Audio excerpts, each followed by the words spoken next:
Hello, you're listening to the TPO and TPSC podcast.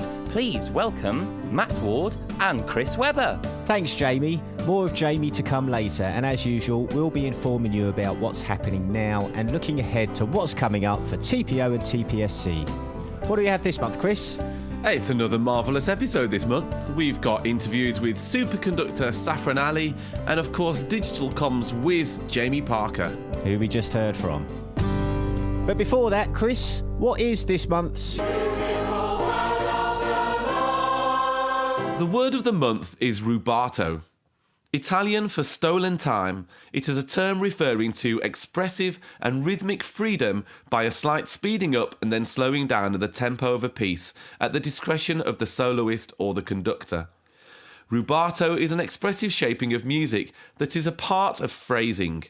While rubato is often loosely taken to mean playing with expressive and rhythmic freedom, it was traditionally used specifically in the context of expression as speeding up and then slowing down the tempo. Cheers, Chris. So, what have the choirs been up to last month? Well, yeah, so as you know, during the summer break, not a lot happened in terms of rehearsals, but we had a couple of fantastic days out to go and support our choirs that are there. So one of the days out was to York, and we did 2 performances in the local area there, and then we had an afternoon out in York, which was lovely.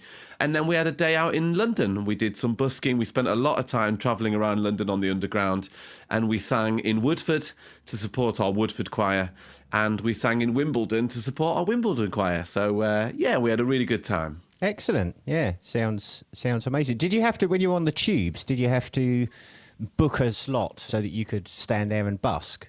No, because we didn't actually busk in the Underground. Right. The Underground itself was a real challenge because a whole group of people all trying to get on and off at the same time on tubes that were packed. Yeah. And there were a couple of occasions where we did get split up and we got a bit lost. But thankfully, everybody knew where they were meant to get to and managed to get there. Well, that sounds fantastic. Let's have a listen to some of that busking. Stick your hair and wear your buckled shoes. And all that jazz, I hear the father dip, it's gonna flow the blues. And all that jazz, hold on one, we're gonna buddy hum. A Boston masquerade down at United Front. In case we shake apart, we want a brand new start. And do that's jazz.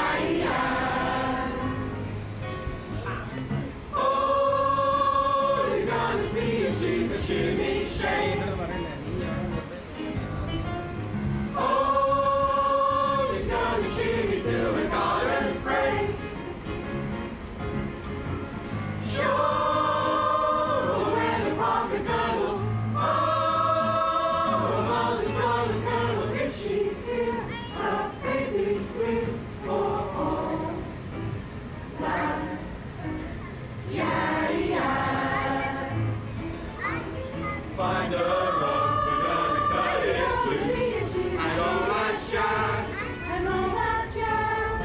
All night long, we're gonna lose the blues. And all that jazz, and all that jazz. Come on, babe, we're gonna brush the sky. I bet you're lucky, you never felt so high. 'Cause in the stratosphere, I heard you ended into home. That's jazz. I know that's jazz. I know that jazz. Right, what have we got coming up, Chris? Today we're joined by Saphran Ali, a Midlands-born conductor, musician and educator whose enthusiasm for music is infectious. Alongside teaching and leading ensembles across Birmingham, Saf brings his energy and expertise to the Peoples Orchestra and the Peoples Big Band, inspiring our players to bring out the very best in every performance. His passion for making music accessible and joyful is at the heart of everything he does, and we're so excited to have him with us today. Hi, Saphran. Hi everyone. How are we all doing? Very good. Very well, thanks. Hi, Saf. You've spoken before about loving the process of seeing a piece develop from those very first tentative notes to the final performance. What is it about that journey that excites you most as a conductor? It's quite an interesting one, actually. So as an educator, you always have a start point and an end point, and it's just something that's sort of ingrained in me as a player, as a student myself, and now as a teacher and a conductor. I just think that's the process. And when I go into a rehearsal, I'm always thinking about, well, that's where we started.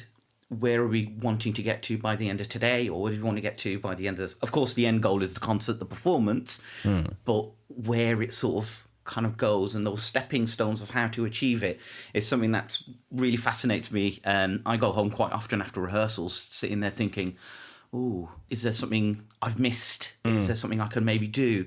Asking fellow conductors, fellow players, how do they get around things? And it's an ongoing journey for me as well as the players, and it's something it just really fascinates me, that learning step. I suppose it's just being a teacher. Everything's about learning. And you're a brass player yourself, aren't you? Is one specific instrument or multi-instruments? So my initial instrument that I started on is the euphonium, which is a funny story, actually. I started on it because it was the first brass instrument that was shown to me when I started in secondary school, and I couldn't play. So I couldn't produce a sound on it. I couldn't buzz my lips to produce a sound. Right. So I signed up for lessons because I wanted to do it. I'm quite stubborn like that. I wanted to learn. And the teacher was like, well, which instrument would you like to try? Oh, the one starting with E. Okay. The euphonium. Yeah. I want to learn that one. Not many people ask for that instrument. It's not a well-known brass instrument. Are you sure? Yeah. So, as my teacher would always do, he'd ignore my request, gave me a French horn. Tried out on a French horn first. Played a few notes on the French horn. Taught me how to properly buzz and make a sound. Because before it was just put on my face and just blow as hard as you can. I didn't produce the sound. So it was quite fun to actually do that. I was like, oh, I'm making some notes.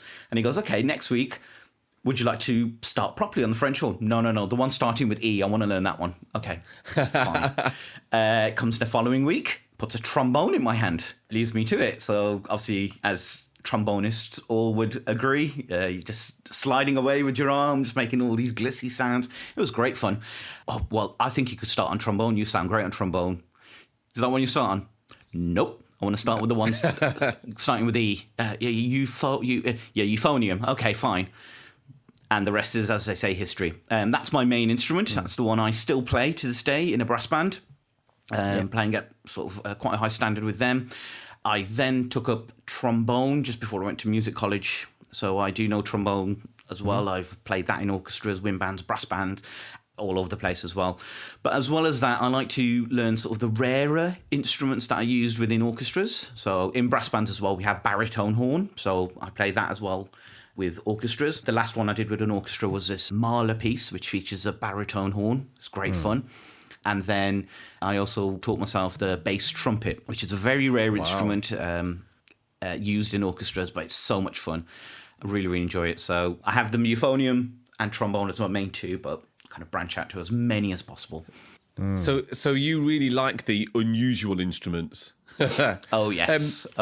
So the interesting thing for me there, Saf, is that because, as you know, I'm a choir leader. I only need to be able to sing. I only need to be able to teach people what they have to sing. So, I don't have to know lots of different instruments, but you've got a whole range of different instruments in front of you when you're conducting an orchestra, but you only play one family of that orchestra. So as an active player as well as a conductor, what insights do you think that gives you into what makes rehearsals and performance enjoyable for musicians, but also how can you help and assist with technique and stuff like that with the other instruments? So I think the first part of that is the like you said, the enjoyment and engagement within the rehearsal. We're all, at the end of the day, just musicians, and we just want to make good music and have fun. So taking out sort of the instrument-specific side of things, we're all looking for the same thing. We're all looking for an enjoyable performance, yet being challenged and kind of learning as we go along. And just that engagement with sort of the music and the context behind that. That's something that's for all of us, regardless of instrument, really. Yeah. But then from that, like you said, the instrument-specific things, this is something that I remember when I first started as a conductor, something that I've always tried to do within rehearsals is honesty. And I'm looking for a specific sound that I want, but just being really, really honest with the players, especially early on, and just saying, look, I would like this sound. You're the experts of your instrument. How could you achieve that? How could you achieve that specific sort of sound? And then through sort of conversations with the players, they love that as well because they get that involvement and that engagement with it. So it's through conversations with them and through fellow conductors or friends who play those instruments, you sort of kind of build up this catalogue of how you could maybe achieve these things. So you can talk a bit more to the players about that. But I think the main thing with that is just being honest and just saying, I really want this specific sound. I think this is how you could maybe do it on, say, a string instrument or a wind instrument. Is that something that's possible? And then again, and you have seen this in our rehearsals, Chris, that sometimes that dialogue comes back as, oh, yes, we can do that. Or sometimes, no, that's quite challenging on our instrument. And I'm very open then and said, okay, teach me. So it's a learning curve for me as well. It's not just me teaching or educating or instilling knowledge one directionally.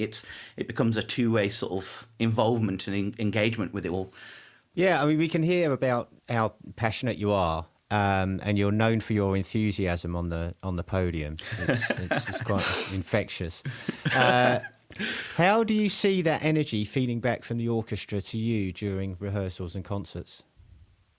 Yeah, it's quite an interesting one actually. I know some conductors or some players and sort of actors in a sense, they plan on being energetic and vibrant.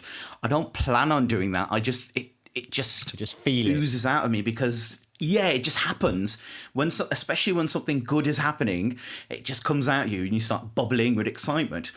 And the probably the hardest thing for me is to actually control that excitement because I'm there to do a job as a conductor, not to dance and be flamboyant. I'm there to help the players in front of me stay in time, get the style, the shape, the musicality out of the performance. But it's really, really infectious, and it doesn't just come from me. I kind of feel it from the room and from around the orchestra. That is something that was noticeable from my first rehearsal that I started with, and still to this day, it comes from different places at different times. It's not always from the same individuals or from the same section. It comes from different places. And then that kind of just really, really it just gets you going. And it's sort of like a drug sometimes. It's just like, I want more of this and I want to do more and I want to go again and have some, and it's just so exciting and really, really energetic. I'm sure the musicians feel the energy from you as well. Yeah, no, a lot of people call it excitement, energy, enthusiasm. I call it exhaustion because I come out and it really does. Sometimes it could take a lot out of you, but it's so worth it. So worth it. So performance day arrives. You've done all the hard work. You've been putting it all together. And I always think of it a little bit like a football manager. He does all the training, does all the tactics, etc., etc. But as soon as that whistle goes, it's down to the players to perform. How does that moment just before that first note feel? Is that control still there? Is it the excitement? Is it nervousness? Yeah, you've hit the nail on the head there, Chris. It's one of those things that you don't really have a huge amount of control over when it comes to the performance. You have a little bit of say, and I think your football manager analogy is spot on. Like, you could do all the training, all the coaching, and then when you're there, you can influence a little bit, like a manager would substitute players to kind of help the team or change the formation. It's very similar. I can help and support by waving my arms a little bit differently, or give cues or give support if they get lost, etc. There's lots of different things, but it's out of your hands. I read this in a book about conducting, and one of the things that it spoke about was how the conductor is the silent performer, and that is sort of the hardest thing to get your head around, being a silent performer, not being able to produce the sound yourself. You're having to encourage and support them. So it's something I always go in with my mind. How do I get to that point? So when we come to performances, it's something that I found really, really at the early stages challenging myself as well, to how to control it. But something I always think in the back of my mind is, like you said, you were talking about the energy from absorbed from me to the players and vice versa. My moods and emotions will also be going through that. So the thing I'm thinking in my mind when I'm going to that podium is, I have no control of this now. We've done the work. It will be great. It will be great. So if you have that mindset of it will be great, it will be great. So we go with that. Yes, there's mistakes. It happens. No one's perfect. There are a few mistakes here and there. There's things that are out of your control. But if I can be as calm as possible from my side, then hopefully that will kind of osmose to the rest of the orchestra. Admittedly, I've been there where I've come onto that podium and I'm just going, oh, this piece isn't going to be right. Oh, this section haven't practiced their part or haven't got this. And so then you're really thinking about it. And the players, they know that. They can feel that. So then they will get nervous and they will start playing, and they actually won't play as well as what they could have done if you've just stayed really calm. And actually, 9 times out of 10, if you keep calm and just go, it will be fine. Whatever happens, we're still friends. It will be fine. You'll actually realise that the players will just go, okay, we've just got through that and we've made it work and happen, which is great. So are the performances the pinnacle, or do you sort of get to a point in rehearsals where you go, right, we've got... I mean, do you have any sort of favourite moments where you feel like it's all come together? Does it just happen at the concert, or is there a point in rehearsals where you feel like... I think each performance has varying points where it is. So there are some pieces... I've been with People's Orchestra for a while now, so there are pieces where we have peaked at the concert. Great, amazing. And there are, admittedly, and it's something we shouldn't be hiding or anything, it should be something that we need to be honest about, is that sometimes we get to this point in the rehearsal, yes, well done, fantastic, and then something in the concert just slightly dips, and it's not quite... It's still a fantastic performance, don't get me wrong, but there's that slight little thing. All players have that, even professionals, all of them have that experience, and it's something that... I always think it's just being honest about it, just going, it happens, it's fine. There aren't any sort of single ones which kind of, it is that sort of peak moment and it will always be at the concert, it's going to be its best. There's so many varying factors that could change. So as long as the overriding performance, which every single one from my experience has been a success, it's something that... you've got to think in the sort of the wider picture, the wider scope of it all, that, yes, there might have been 1 or 2 wrong sections. It didn't quite work out in that little bit. But that's a 2-hour concert.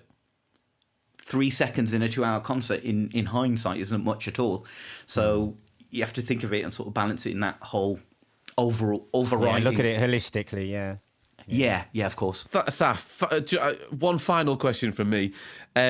What is it that makes the People's Orchestra particularly special to you? Is it the ethos, the people, the good work that member subscriptions help to support? So the People's Orchestra is just the ethos mainly for me. It's just absolutely what I believe in. Being a sort of coming from sort of normal working class background, from quite a deprived area in Birmingham, and just seeing the opportunities that I got. I wish that there was something like the People's Orchestra when I was growing up. I had great opportunities through my music service, but having external opportunities would have been so special. A community-based place to perform, to learn, to try your instrument as well. Like the Rusty Players, for example, it's just such a great idea. If it's not community-based music, it doesn't return back to where music actually sort of started. Music started as little groups, communities sitting together, singing, banging a drum, playing instruments, etc. It started from that. So the ethos that we have gives those opportunities. But it's because of that ethos and of that belief that I have in the players. They are such amazing players from different backgrounds, all coming together to make that one thing, which is amazing music. And that's the thing that just makes my heart flutter. It's every time. And you know what, Saf? Every single one of those people, and I can speak for all of them because I'm one of them, really appreciates everything that you do. We think you're brilliant. Yeah, thanks Thank so you. much. And thanks for taking the time to talk to us today. No problem at all. It's been wonderful. I love seeing you all at the concerts. I love seeing everyone at the concerts. The collaborative sort of side of it all is just absolutely amazing. I can't wait for the next one already. Brilliant. Nor can we. Brilliant. Cheers, Saf.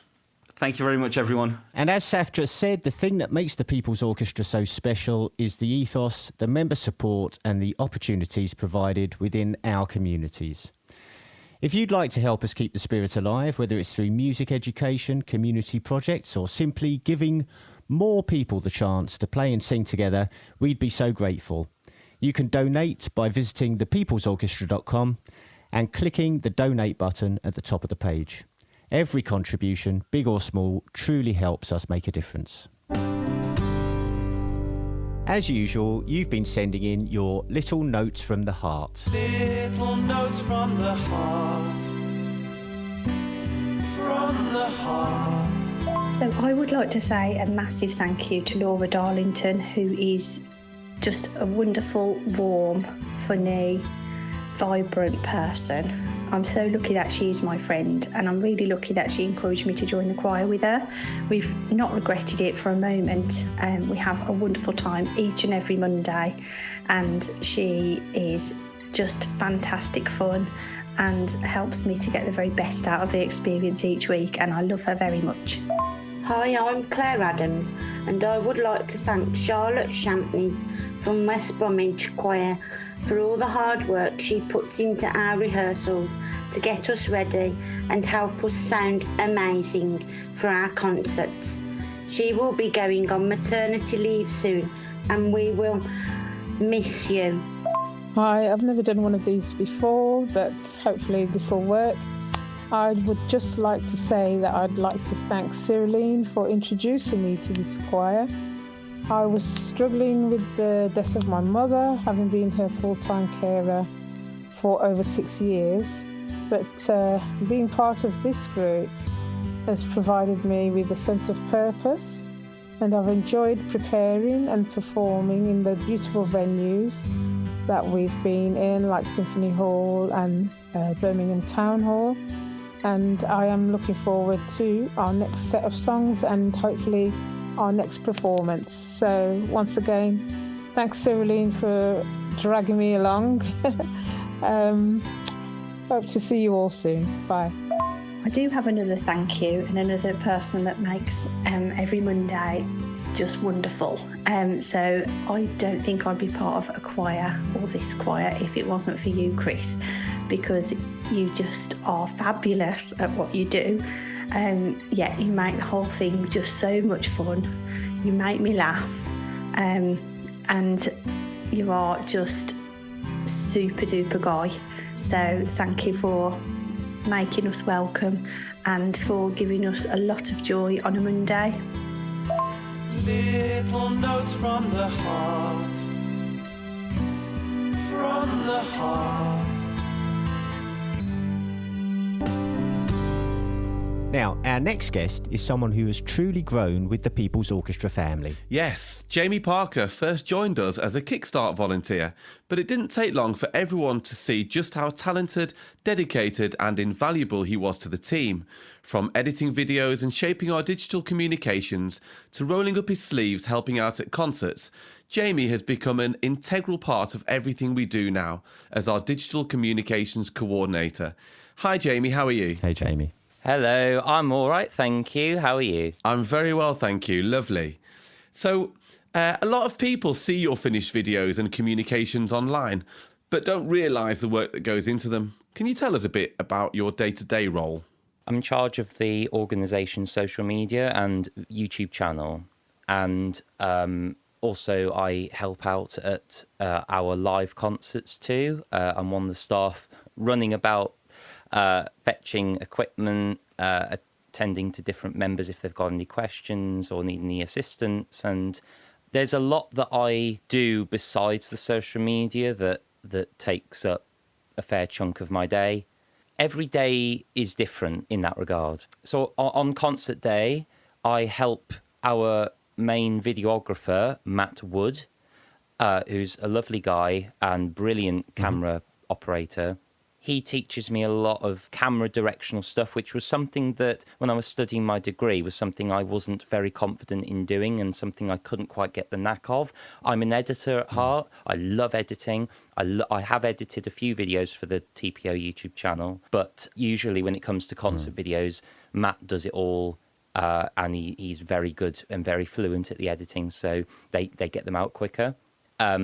But that doesn't mean to say that I haven't edited for TPO in recent times. Sometimes I've had to edit audio pieces together for a particular project, or I've had to... for the social media, there's the clips of Ula doing conducting that you may have seen around on Facebook, advertising all the various choirs. They're fantastic, they are, yeah. I had to edit a lot of them to make sure that they were communicating the exact vibe that we want to give to people to attract them to come to choir and to join the many ensembles. So it is still quite challenging because you have to keep being on the ball and on keeping up with putting out content to make sure that things work. I am blessed to have the joy of working with you on a day-to-day basis in the office. Cheers. And I know that you get a real buzz from the engagement that people have on your social media posts. That is true. Talk us through how that feels. I will say it does feel very nice. Also, it's very strange. I'll literally have just a blank document, a blank template, and I think, what do we need to talk about that we haven't already done so before and that people would enjoy? So I write something out, I make sure that it's all accessible, and we do have some people in the choirs and other places with disability needs.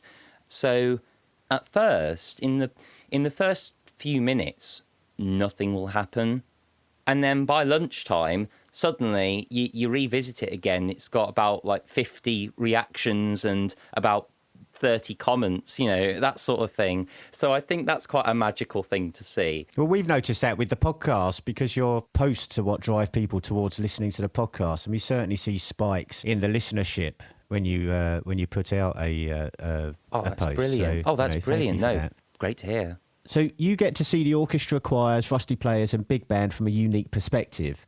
Do you have a favourite moment that you've captured on film or a performance that's really stood out for you? I mean, people actually see these things through your lens, That's really. True. Every moment has got some special attachment. Definitely when It's Raining Men was played with the choir and the orchestra at Birmingham Symphony Hall. And the atmosphere was just electric. It was really, really great.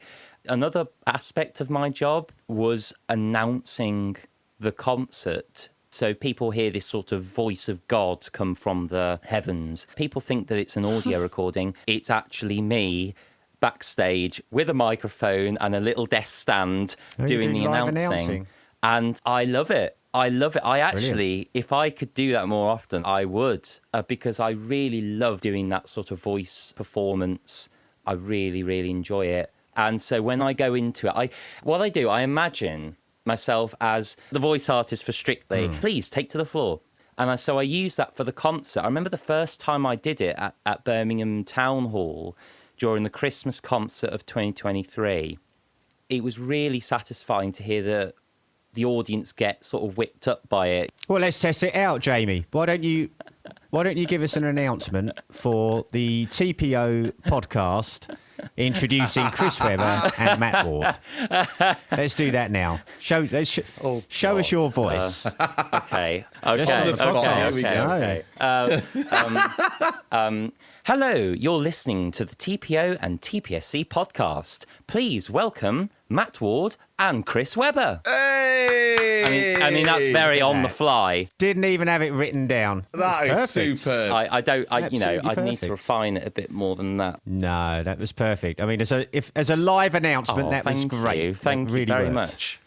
Brilliant. So you've talked about the fact that you do two different things, don't you? You're not just behind a computer screen. You also work at the live events, help out. What's it like juggling both of those roles? Because both roles seem quite intense, don't they? When my role became mainly focused with social media, it was at a time when we really, really needed help with it. And now I was thrown in at the deep end because I